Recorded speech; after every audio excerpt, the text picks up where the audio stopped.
you're a people leader, you get a better pulse of how many of your employees got clarity and how many didn't. And that's much more tangible in the moment sort of feedback for the people leader. As part of this transparency, we're wanting employees to have, and my people leaders to have those conversations. People leaders share the results with the employees. Talk about them. What worked well, what can we do better as a collective team.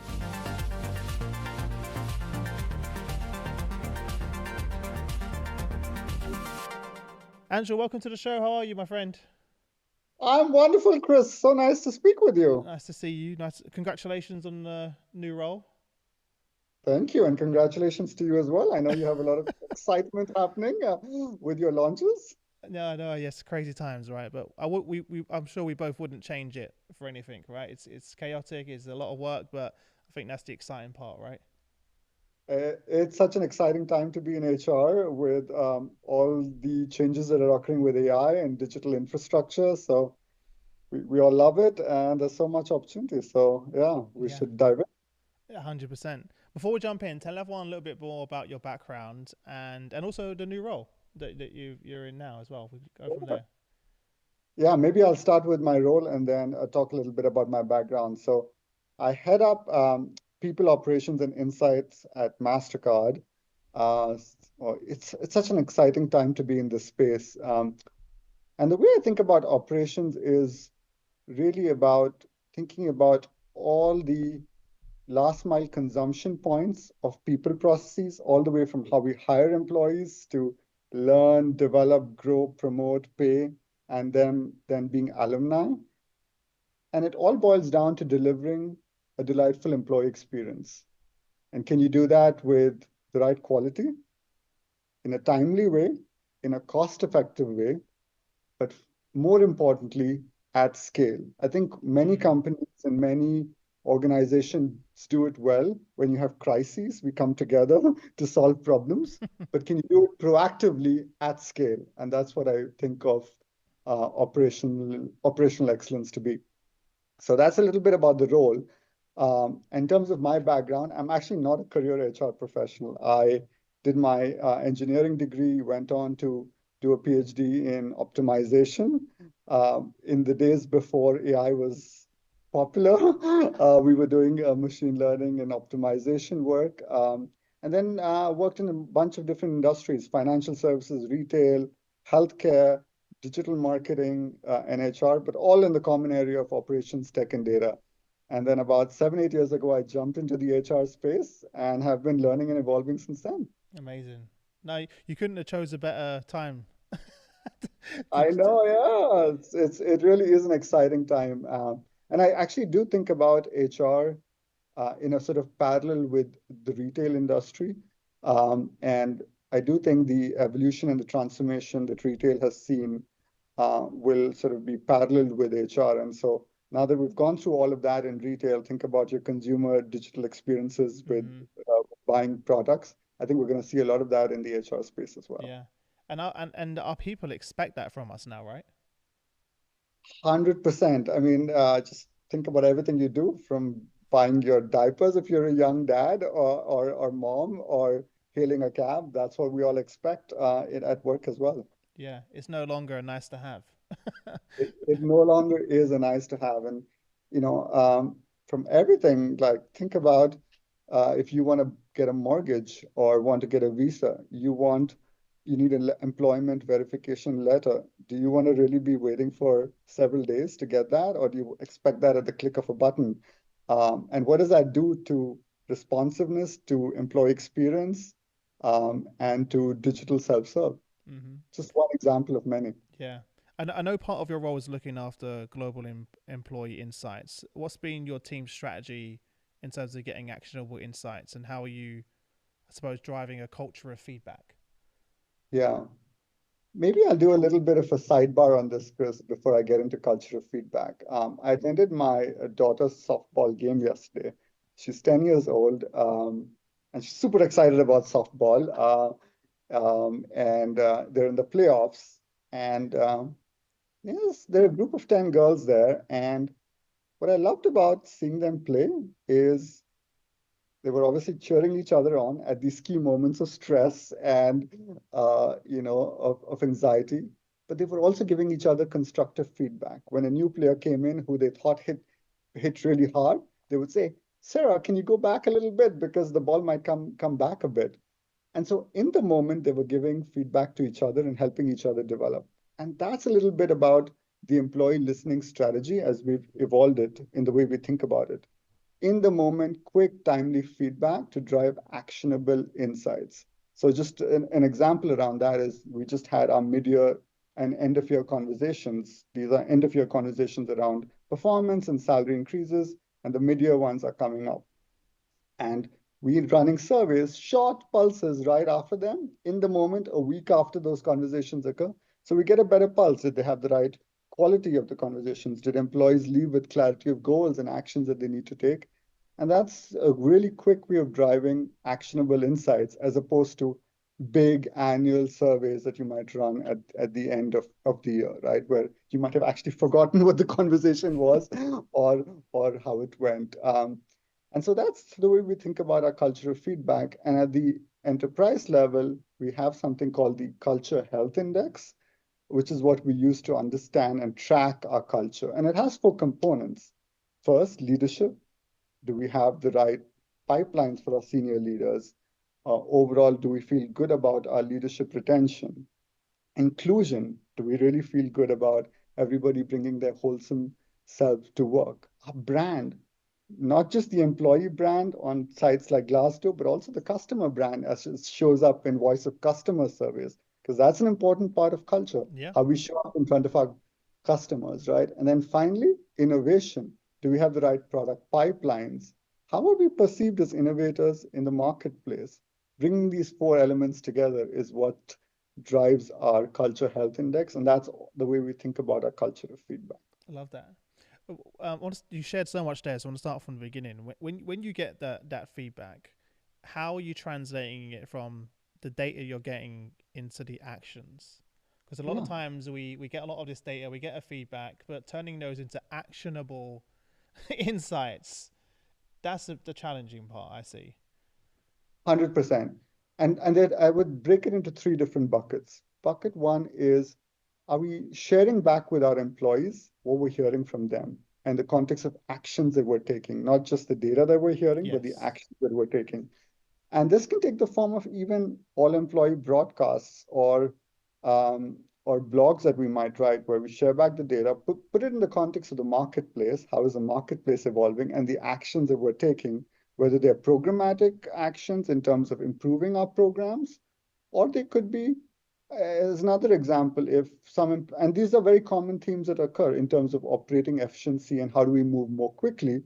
What are processes that we're transforming in order to drive that, right? So concerted top enterprise-wide actions. The second bucket would be targeted interventions. There might be a certain geography or a business unit where we might see not as great results as we might like. There might be other areas, and this is the other important part, where we might see excellent results. Can we get those individuals to serve as influencers and change agents to tell the Mm. story of how they did it?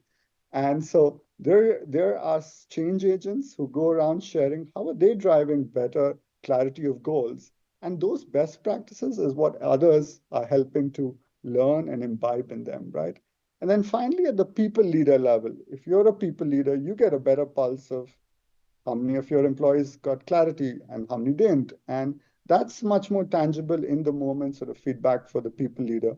And as part of this transparency, we're wanting employees to have, and my people leaders to have those conversations. People leaders share the results with the employees, talk about them, what worked well, what can we do better as a collective team. I love that. I love the fact that you said we're also finding the things that are going well and also replicating those. Right, it isn't just Correct, getting feedback on the things that you need to improve, but here are the things that are working. Can we replicate that maybe in another region, in another correct. team, in another department, and then where are the champions that exist in order to be able to do that? Right. That's 100%, 100%. And it drives a much greater force multiplier when you have positive change and how what works in the system really driving out at scale. Yeah. I know you love a good model. So, what's your model and system in terms of how you choose what to spend your time on? So, you get all of this feedback. You know, how do you and the team then decide where to prioritize your energy and resources? Great question. I think there are a few elements that we use to sort of distill our thoughts. Yeah. One is, and it's always good practice to go with your external and market benchmarks. What really is happening in the industry, because those inform the way we should be thinking. I think you very well know, Chris, 3 years ago during COVID, well-being was a huge area of focus. Yes. So that's an example of using the external insights, what's happening and trends in the industry to inform where we want to go after. But like with all other things, you want to think about things that you can inform and influence. And so you think about it, you're two by two, right? Value versus complexity. So we map out all the different interventions that we could possibly do by value in terms of how much impact we can have, and complexity. Are they going to be long drawn initiatives that may not have value immediately versus some could be? And then Mm. you sort of prioritize on this two by two, value versus complexity, what's worth going after. And we can't do everything, so we should prioritize and focus on what we Yeah. could do. Trust you to give me such an easy, simple answer. I love it.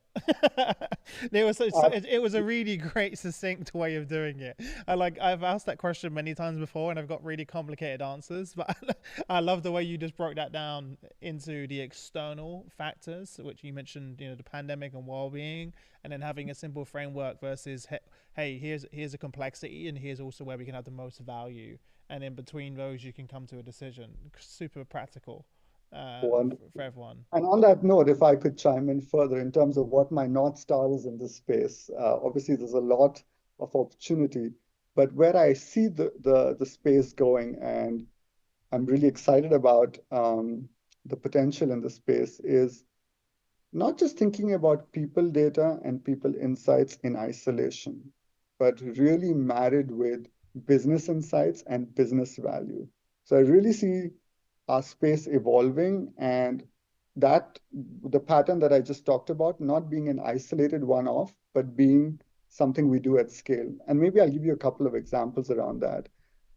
So when we ask hiring managers to open a position, before a couple of years ago, we would ask them to enter the target hire date of the employee that they're opening the position for. And the reason we did that is that's helpful information to do budget forecasting and financial planning. And all companies need to do that and need to do that well. But what we've done since then is when we use predictive analytics, and we've done predictive analytics around the target hire date, and that's 20 to 60% more accurate. But that's just one example of tying people processes to financial processes. Mm-hmm. Now you take that to other areas, employee experience and customer experience. There's a lot of market research out there that talks to employee experience drives customer experience. Can you convert it into actionable insights around capacity, capability, coverage, incentives to really tie people and customer data together to make more meaningful actions and insights? So I'm so excited about this space because Yeah. we've not tapped the potential of connecting the dots across the ecosystem enough. And if we can do that again and again, I think we can drive really significant value. Yeah. There's so much great work to be done, and you mentioned a good point as well in terms of when I asked you about where to prioritize your time. Well, you need to prioritize your time to meet the business objectives and goals. So I'm sure when you're getting that feedback, if you're looking at, hey, this is where the business is going, here are our Yes, goals and our objectives. Obviously, that's going to be a very simple tool for you to decide where to prioritize your 100%. your time on as well. Um, Really random, but you mentioned external factors, and you mentioned, for example, well-being during the pandemic being one. What are you seeing as the current external factors that are at play? There are a lot. So, the engagement bump that we saw for several years, we're beginning to see them externally in the marketplace, engagement beginning to show some signs of softening.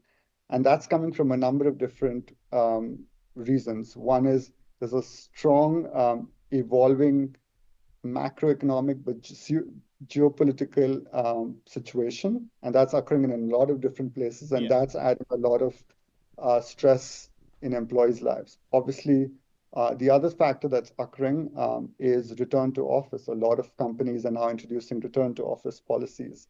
And obviously, the final factor, which is as the macroeconomic situation globally begins to show signs of softening, that is putting some degree of um, caution in hiring plans of a number of different employers. All of these different factors are informing employee sentiment in the external labor market, and that's influencing the way even companies are hiring and thinking about their brand and how they show up. Yeah. There's a lot of play, right? Right now, it's a challenging time, both for our employees, our managers, and organizations. There's a lot of things There going on. is, there's a lot of opportunity in that as well with AI coming, having a sort of renewed resurgence. What does that mean in terms of the impact on the workforce, but also how do companies respond to that? Yeah. I know part of your role is obviously, Mastercard is a global diversified organization, and you're leading the operations. Part Yeah. of that is obviously simplifying the complex. And I know this is something you're really passionate about. Could you talk about how you're doing that? Simplifying the complex and easing the everyday experience for the employee, because that's a huge part of what your role, right? Yeah, no, absolutely it is. And maybe I'll just start with, for most operations roles and in HR organizations, what are some of the metrics that we look at and drive towards?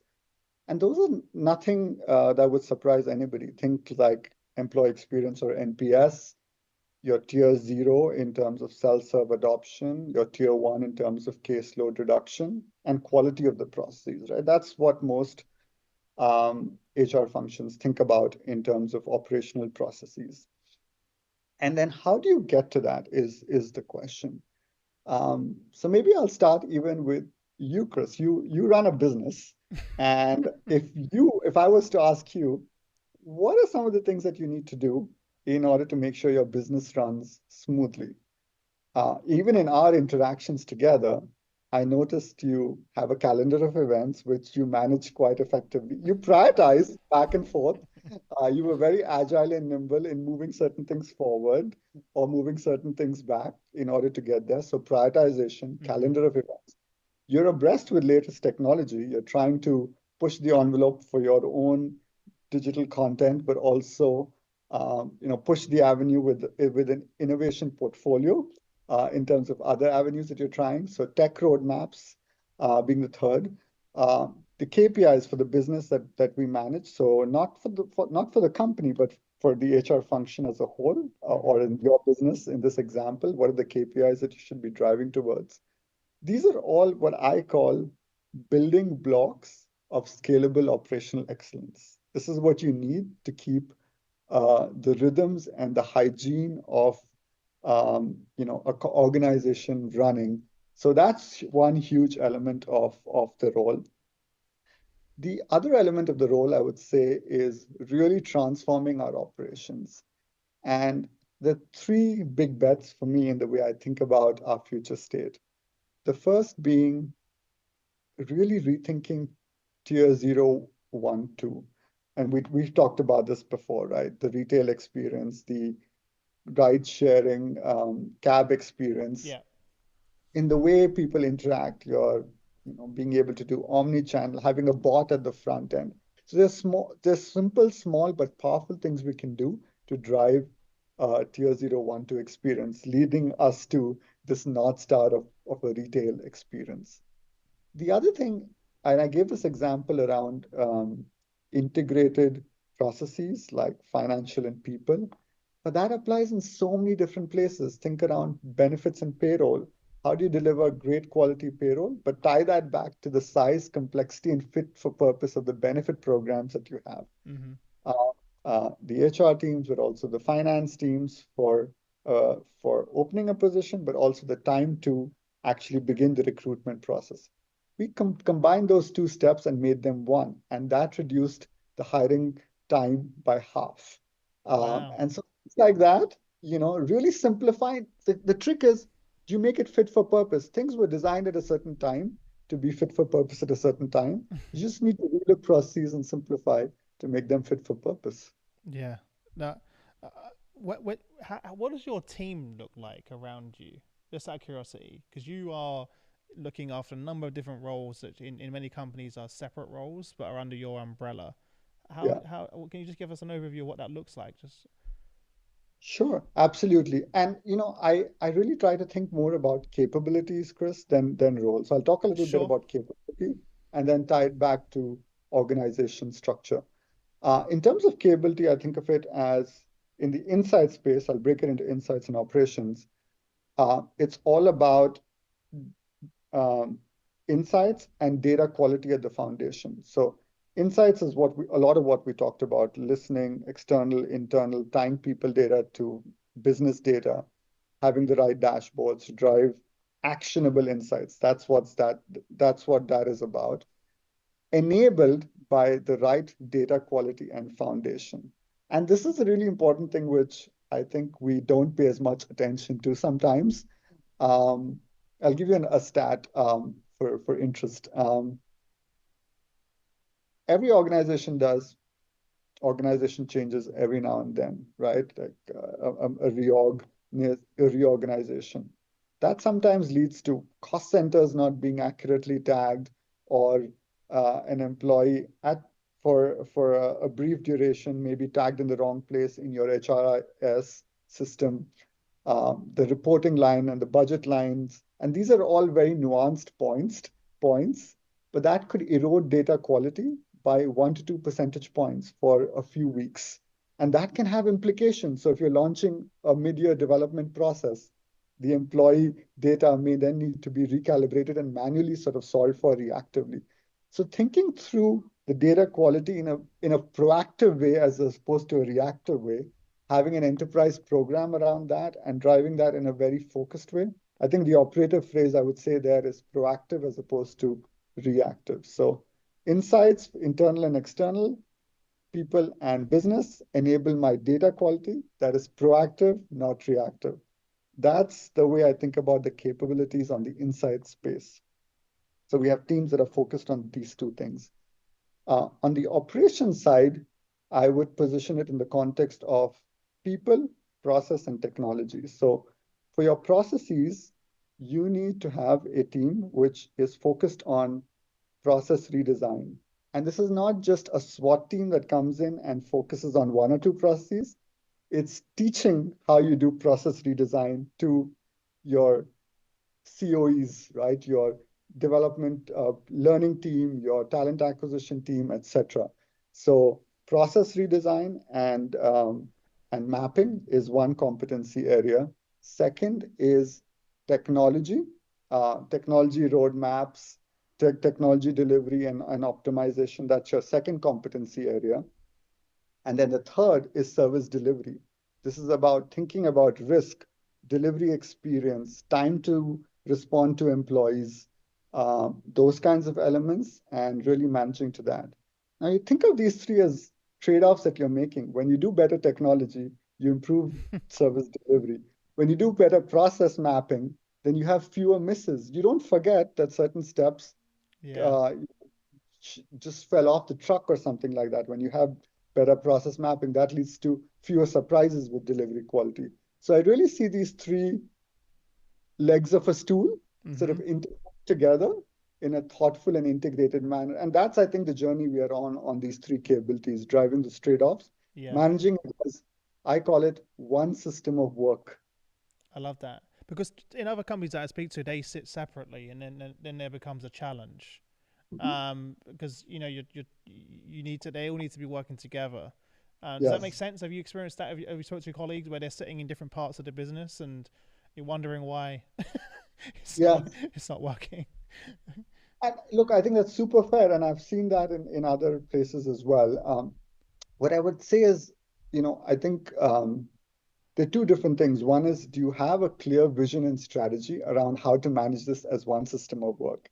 And then second, how is the organization set up to enable that one system of work? Mm-hmm. And the answer can be, or one organization, it can be multiple organization enable my governance. But I guess the more important thing we sometimes don't pay as much attention to is how do we lay out an operate model and a way of managing this as one system of work. Yeah, And that's, I think important as well. yeah.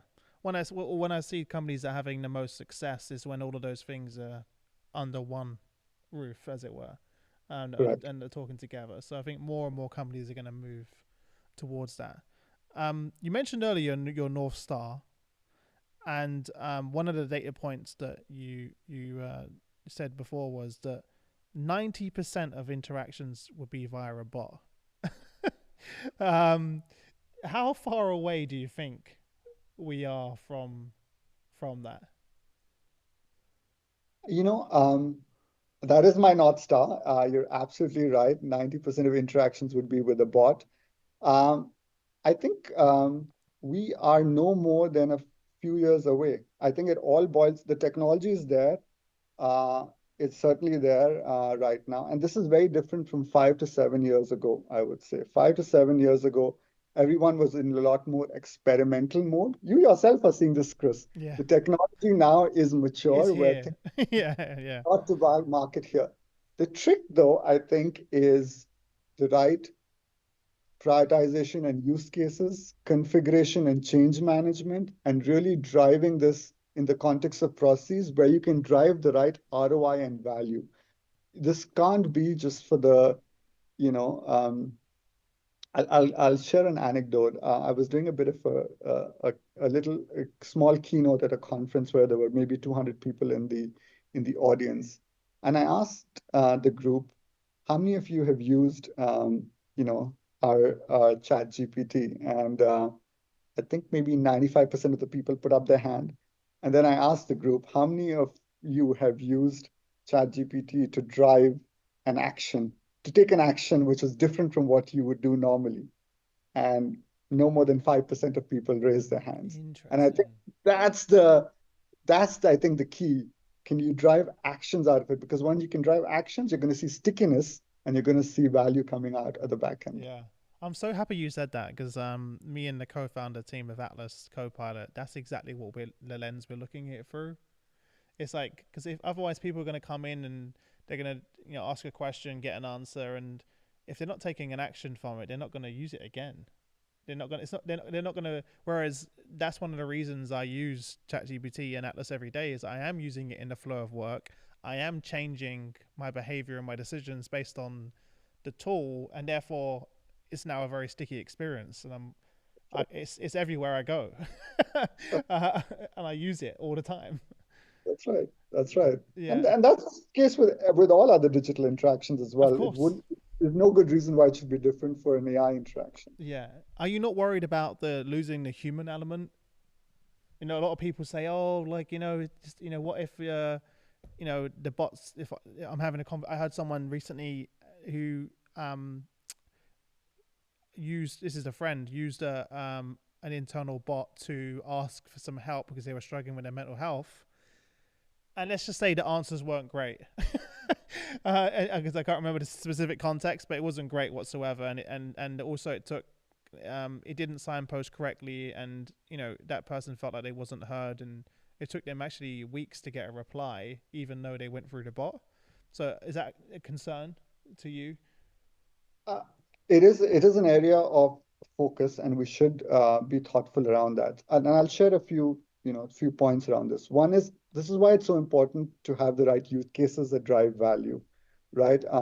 And so where this drives a lot of value is for transactional activities like you want access to your payslip, or Mm-hmm. you want to know what the 401k match is, or you want to know where your ticket is because you wanted access to your laptop, but the password is not working, or something to that effect. Those transactional, repeatable, high volume activities Yeah. is, I think, where the focus should be. So that's one, right? Second, having a set of ethical AI guidelines and governance around that, and that should be something that's embedded in the DNA. It's something which you got to have the right learning sessions around, co-creating with users, not just doing this in a vacuum, but doing this in a way that the organization understands what they are and practical ways around do's and don'ts so people know what to do going from there. And then finally, AI, especially in examples like what you just gave, is just an enabler. It shouldn't be the decision maker on any of these key experiences. And I think that's an important element Yeah. to just think about upfront in the design process. It's not something you do at the back end Yes. after you've done all your training. upfront in the design process. It's an enabler. It's not a decision maker. Great point. Obviously, we couldn't, of course, we couldn't go too long in the conversation without talking about AI. We already got there. What are some of the ways that Mastercard are is bringing AI to its employees? You mentioned a use case there, but what's some of the other ways that you're bringing AI? Sure, absolutely. Certainly, a one that we take a lot of pride in is our internal talent marketplace use case. We call it Unlocked. It's one that recommends potential mentorship opportunities to employees and other job opportunities. 90% of our population is on that platform. 500,000, project hours done through the platform. And it's really important in an environment where, you're talking about a large company where people need to be able to navigate the talent market within the company and find the right opportunity for themselves. And so as if it can surface jobs that are based on the skills that you have and the skills that you're interested in, that's a huge force multiplier for us. So that's an example that I would share. And then, sometimes we talk about these examples which are, I would say more popular externally, like Talent Marketplace. They have a lot of brand recognition, but we forget the simple ones in the moment, and I call them the workflow assistants. So simple things like, you know, Chris, you want to take a vacation. You may not have a boss. You're the boss here, but how is that going to be approved in the system, and who approves it? When you and I, schedule this meeting, can we have an automated scheduling agent that does that for us? These are simple activities that we do day to day, that we should focus and prioritize as well, because it can drive significant value. In our case, we saw uh, the automated scheduling as an example, drive 90% faster times to schedule interviews as a result of that. So those are just simple examples that I think tell the story of where our Yeah, head is at in the space. I want to go back to the tenant marketplace for a second, if that's all right with you, because I think that's Yeah, such an exciting area, and it's so far away from when I started in my career, right, where you've kind of felt like you had to work your way up the ladder through a system, right, and sometimes you could feel pretty powerless, right? You didn't really feel like you're in charge of your career and you own it, right? And with talent marketplaces, that opens up a whole new opportunity for people to really take charge of their career and feel empowered and engaged. Could you talk about, how long have you had that in place? What are somebody kind of what's the feedback you're getting from employees, but also what the impact has been, some of the numbers from the business perspective? yeah, absolutely. So I've been at the company just for a year at Mastercard. This is well below before my time. I think we've been on this journey for 3 to 5 years. Um, And actually, it's funny you mentioned the phrase own your career. That's actually something that we do every Really? year with your conversations. Okay. It's that human element that complements the digital experience, Yeah. where we get different leaders coming in and sharing their story. Because it's one thing to have a digital agent that recommends certain things, it's another to understand how do you build the behaviors in order to be a leader? What works well? How do you build enterprise mindset? How do you operate quickly, but do that at scale? These are important tension points in the system that, as employees, we all need to understand what works well and how do we replicate those behaviors? How do we have the right external experts come in and talk about that, right? Um, and so we have that own your career programming that complements the digital experience. And that's the digital experience, I would say, what's also interesting is because I've seen this over the last decade and how the HR landscape has evolved.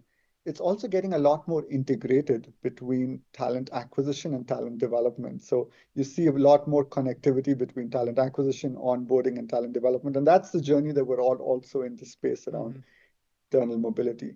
And then thinking of it more holistically, I think from just jobs to mentoring to short-term projects to gigs. And that's how we all learn. Like if I want to learn something new, it's not going to be through like a huge formal learning 2-year program now. It's going could be, but it's not always is. And this opportunity for experiential learning on the fly through these digital capabilities is a powerful enabler for us. Yeah. And what we've seen is people who use these platforms, they see one third of them have seen career advancement. So it's a significant sort of enabler for us in terms of outcomes. Wow. And it's exciting, like you said earlier, because it's now given us the capability to do things like you've just described at scale That's right. that we just couldn't do before, and also be able to see, especially as we move towards becoming more of a skills based organization, to be able to see the skills that exist within the business as well, and the transferability of those, regardless of function or job title, etc. And that opens up a whole new world of opportunities as well. 100%, 100%. And that's the way the world is headed. So we've got to really accelerate and embark on that journey. So if you're out there listening to this and feel like this is all a huge opportunity, but how do you get started? I would just say get started. Take the small steps and embark on that journey because this is clearly the way the industry is headed. Yeah. And I know for everyone, I wanted to point this out because it was really cool. And sure, you co-authored a blog on AI and HR recently, right? And you included in there some use cases and some benefits for employees. Anyone who's listening right now, there's a link below in the chat so you can have a read. It's fascinating. Thank you for sending it over as well. Is there anything that we haven't spoken about, Anshul, that we should have, that we've missed? Yeah, the one use case I might call out that is near and dear to my heart is around well-being um, and how AI can enable that. And I would say it's also a sort of personal journey for me. I use our AI tools to understand my productivity. So simple things like how often do I schedule last minute meetings? Do I start my meetings on time? And that's always interesting to see. And you can see the differences by month when you're, we're more organized. In certain months, you may not be as well organized. Things like that. Well-being. How often are you up, finishing your work on time, during your workday, and how often are you perhaps sending emails in the evening?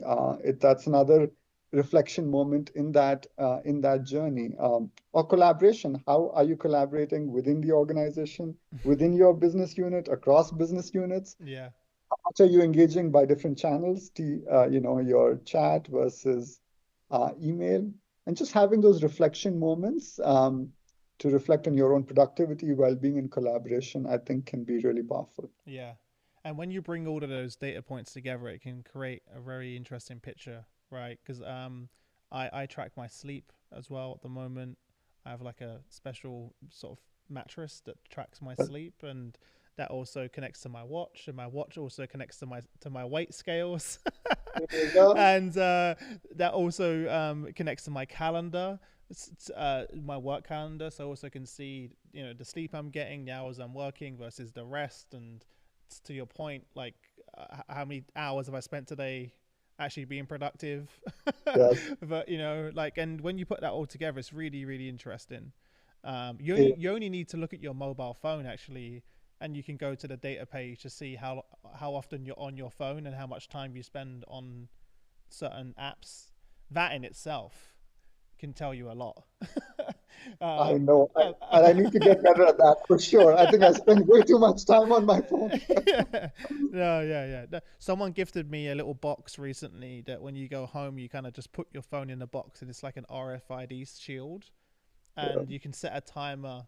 And so, for example, if I wanted to spend time with my daughter, I'd put it in there and set a timer, and you can't unlock it until the time ends, and it kind of forces you to be in the moment and be productive. I know this may sound extreme, but it's just sort of being intentional about just But turning off and okay, this is what I'm doing right now, and then block everything else out, which is really hard to do when you've got a Slack message here, an email here, a Teams message yes, here, a phone call here. It's really difficult to be able to do that. I think the word you used is so important, being intentional and thoughtful about this. I Yeah. think that's what it boils down to. Yeah. And how do you do that? Yeah. Listen, Anshul, it's always been a pleasure. It's always a pleasure having you on the show, and I hope you get to your North Star. I know you will get to your North Star soon as well, and I always appreciate your insights whenever you come on the show. So thanks so much. I appreciate it, and I look I forward to doing it again soon. Wonderful. I thoroughly enjoyed the conversation with you, Chris, as I always do. Love the energy that you bring here and the opportunity. So thank you. Yeah. Keep up the amazing work. Thanks so much.